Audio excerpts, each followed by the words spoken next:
No näed, siis varsti on sul sünnipäev. Jah. Äge. Okei. Aga näe. Jah, päris siuke huvitav. No ja muidugi sellega oli veel,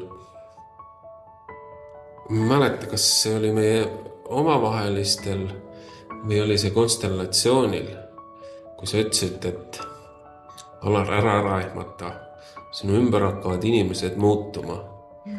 See oli nii hirmutav, ma mõtlesin, et mis asja. Need inimesed, kes mu sõbrad, kõik kaovad ära, uued tulevad asemel, mõtlesin, et kes need uued on?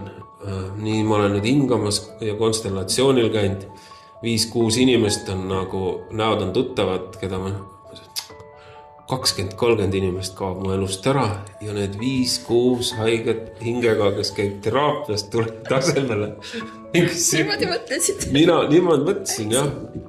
Et inimesed muutuvad, aga no, ma ju ei teadnud, mida see tähendab otseselt tegelikult. Aga nüüd sa ju tead, eks? Ja absoluutselt. No, ja kus hakkas inimesi muutuma, ma arvan, et ma arvan, üks 100, kui mitte rohkem on peale seda, või kindlasti rohkem, on neid uusi inimesi, kes on mu sõprusringkonda või tutvusringkonda. Kõik need haiged inimesed. Kõik need haiged inimesed, jah. Ja ei, see on hästi suur hirm inimestel päriselt selle muutumise ja teraapiasse tuleku ees päriselt. Ja just meestel on hästi palju seda. Ma ei tea, võib-olla naistel on ka, aga nad ei väljenda seda niimoodi. Aga mehed just ütlevadki, et nende kõige suurem hirm on see, et nad kaotavad oma sõbrad. Et siis nad jäävad üksi. Päriselt, et seda ma olen hästi palju kuulnud. Aga mõtle, keegi ei mõtle nagu selle peale, et aga võib-olla need inimesed peaks juba praegu su elus olema. On ju? Et võib-olla vajadki vaheldust või uusi inimesi, et näha teist vaatenurka, eks ju. Et mul on ka minevikust päriselt palju selliseid tuttavaid sõbrannasid, kes ei hakka mind kunagi enam, nad ei hakka mitte kunagi mind nägema uue pilguga. Nad näevad mind endiselt selle vana pilguga, mis ma siis olin 20 aastat tagasi, eks ju. Ja siis ma olin hoopis teistsugune inimene, ma praegu olen. Ja nui neljaks nad siiamaani, kui ma nendega kokku saan, siis nendel on minust ikkagi see eelmine kuvand. Ja siis nad üritavad mind sinna tagasi trierdada või siis provotseerida. Ja siis kõik need sellised kommentaarid, et sa oled ju terapeut, või sa ju peaks kõike teadma nüüd. Sa ju peaks nüüd terve olema. Eks ju, et sellised nagu, ma ei viitsi nagu enam suhelda selliste inimestega ausalt öeldes. Jah, aga ma ise mõtlesin nagu ka nagu mingil hetkel seda, et mida ma nagu siis nagu kardan. Et olla nagu lõpuni, ütleme siis ehe on.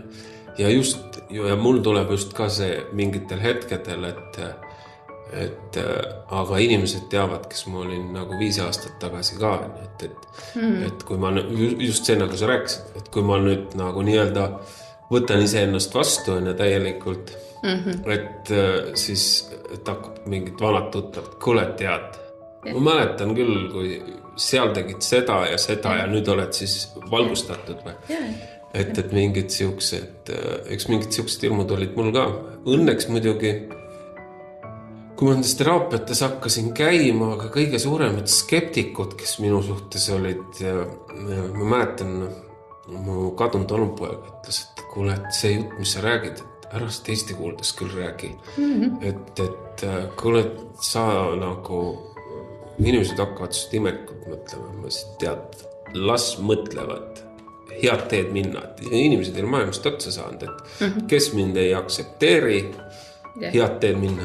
Ja siis tead, kuule, mina sind ka ikkagi jään aksepteerima, ükskõik milliseks sa siis ei muutu. Vaata, kui hea siukene, nagu elu paneb proovile kogu aeg, eks ju, läbi nende inimeste, et kas sa ikka oled kindel selles, mida sa teed.